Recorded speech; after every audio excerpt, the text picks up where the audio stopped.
Selamat pagi pemirsa, selamat datang di Trans TV 45.com.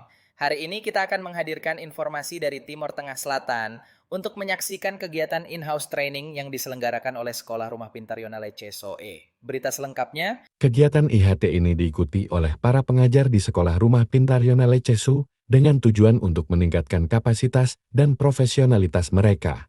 Selama kegiatan IHT ini, para pengajar mendapatkan pelatihan dan pembekalan mengenai metode pembelajaran yang efektif, pengembangan kurikulum, dan berbagai strategi untuk meningkatkan kualitas pendidikan. Ketua Forum PKBM Provinsi NTT menyampaikan apresiasinya kepada Sekolah Rumah Pintar Yonale CSU yang telah menyelenggarakan kegiatan IHT ini. Beliau menekankan pentingnya peningkatan kualitas pendidikan nonformal di NTT. Masih berupa standar pendidikan secara formal, tetapi juga dia memiliki kompetensi dalam life skill atau vokasi vokasional.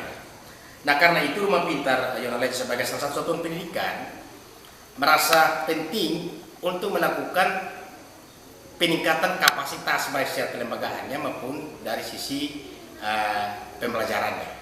Ya, baik. Jadi untuk masyarakat jangan ada keraguan untuk memilih jalur pendidikan. Karena jalur pendidikan itu dijamin oleh undang-undang yang sama di Republik ini. Artinya dari sisi legalitas sah. Yang kedua, jangan juga ragu datang ke pendidikan non formal. Karena kami tahu bahwa jalur pendidikan dihadirkan karena sudah melalui sebuah analisis dan kajian yang panjang dan jelimet oleh para pakar, sehingga lahirlah di dalam undang-undang pendidikan kita. Karena itu negara menyadari bahwa karena berbagai macam persoalan latar belakang masyarakat kita, apakah karena masalah ekonomi, masalah sosial kemasyarakatan, bahkan masalah topografi seperti TTS ini, kita mengharapkan dari satu jalur pendidikan formal itu ya gampang-gampang susah. Karena itu jalur pendidikan itu jadi 3 jalur pendidikan itu agar memberikan lebih banyak pilihan kepada masyarakat untuk yang lebih simpel tetapi berkualitas dan diakui oleh negara.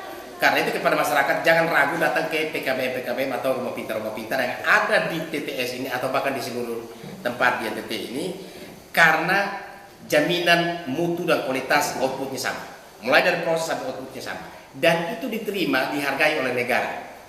Tamatan atau output dari pendidikan non formal bisa berkompetisi pada semua aspek kompetisi di Republik ini. Memang ada kendala salah satu itu ketika tamatan paket C mengikuti tes kepolisian, dan kita dari forum lagi melakukan advokasi di tingkat nasional.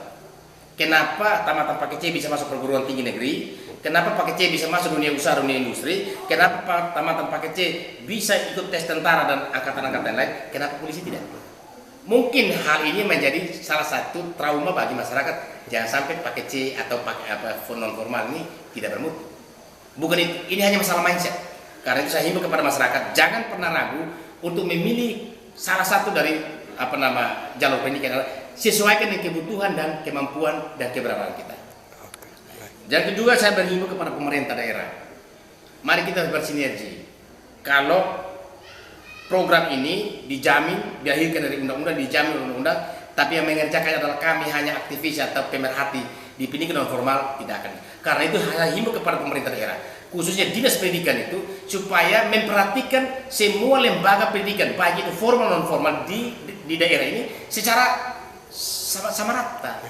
Jangan ada membangun dikotomi, ini sekolah formal, ini sekolah non formal.